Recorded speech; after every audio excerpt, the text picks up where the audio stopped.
Hello everyone. This will be the third video where we will talk about power purchase agreements, PPAs, and their relationship with storage systems, a key topic in today's energy sector. Before we go into details, what is your main interest in this topic? Hi.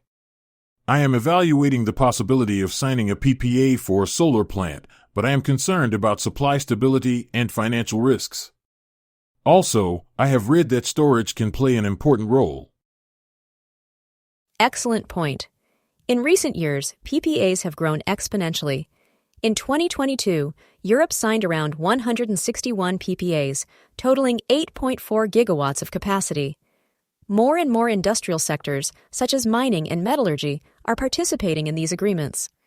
The trend now is to integrate storage, which makes it possible to better manage the intermittency of renewables and stabilize supply. That sounds interesting. How are these contracts structured? A PPA is a long-term contract between a producer and a buyer of renewable energy.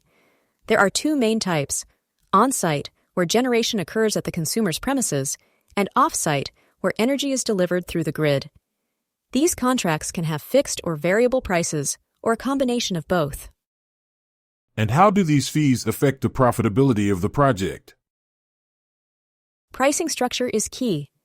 A well-structured PPA facilitates project financing and reduces risks. Banks prefer long-term contracts with predictable prices to ensure return on investment.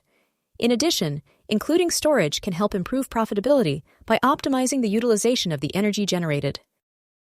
Speaking of storage, what advantages does it offer in PPAs? Many. On the one hand, it avoids dumping of unconsumed energy and makes better use of price differentials.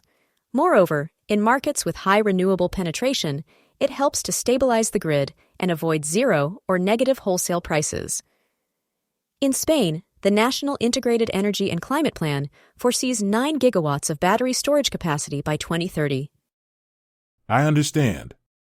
But there are also risks. What are the main ones? Exactly. At the contractual level, the risks include defaults, early termination, and variability in generation. At the technical level, the challenges are in technological integration, possible operational failures, and equipment obsolescence. It is key to mitigate these risks with continuous monitoring and proper assignment of responsibilities. It sounds complex. How can I make sure the project is viable? A detailed operational and financial diagnosis is essential. Component performance must be evaluated, preventive maintenance must be implemented, and cash flows must be analyzed. Indicators such as net present value, NPV, internal rate of return, IRR, and levelized cost of energy, LCOE, are also used to determine project profitability. I like that approach. Can automated improvements be implemented? Absolutely. Predictive maintenance systems, efficiency optimization with artificial intelligence, and remote monitoring can be implemented to improve operation. In addition, optimization algorithms and predictive models make it possible to anticipate problems and adjust power generation efficiently. This has given me a lot of clarity. It seems that storage integration and automation are the keys to a successful PPA. Exactly. With the right strategy, a well-structured PPA with digital storage and optimization can maximize benefits and minimize risks. Thank you very much for your explanations. They have helped me to have it much clearer. How can I move forward?